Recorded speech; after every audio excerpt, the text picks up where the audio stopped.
ഇതിന്റെ തുടക്കം മുതൽ നമ്മുടെ ക്ലബിൽ വ്യായാമത്തിന് പങ്കെടുക്കുന്ന ആളാണ് സുധൻ. സുധൻ തന്റെ അനുഭവങ്ങൾ വിവരിക്കുകയാണ് ഇവിടെ. അനുഭവങ്ങൾ പ്രത്യേകിച്ചൊന്നുമില്ല, പക്ഷേ കുറച്ച് വ്യത്യാസമുണ്ട്. ശരീരത്തിന്റെ കുറച്ച് വേദന പ്രശ്നം മാറുന്നുണ്ട്. പിന്നെ ഹോട്ടലിലെ ഭക്ഷണം കൊണ്ട് ഗ്യാസിന്റെ പ്രശ്നം ഉണ്ടായി, അതിപ്പോൾ ഇല്ല. ഗുളികയൊന്നും കഴിക്കലില്ല. സുധൻ ജോലിക്ക് പോകുന്ന വഴിക്കാണല്ലോ ഇവിടുന്ന് ജോലി ചെയ്തിട്ട് വ്യായാമം കഴിഞ്ഞിട്ട് പിന്നെ വൈകുന്നേരം ഇപ്പൊ ജോലിക്ക് പോയിട്ട് വൈകുന്നേരം വീട്ടിലേക്ക് സ്ഥലം ഇവിടെ മാവിലാക്കടപ്പുറത്താണ് സുധൻ. ഇത്രയും ദൂരത്തുനിന്ന് ഇവിടെ വന്നിട്ട് ഇവിടുന്ന് എക്സസൈസ് കഴിഞ്ഞിട്ട് ജോലിക്ക് പോയിട്ട് വൈകിട്ടാണ് വീട്ടിലെത്തുന്നത്. എല്ലാവരും ഒരു കൗണ്ടിംഗ് സ്റ്റാർട്ട്.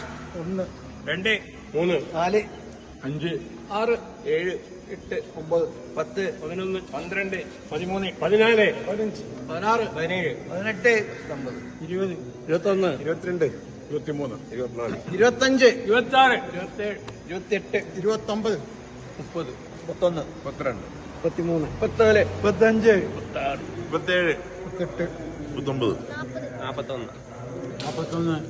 43 44 45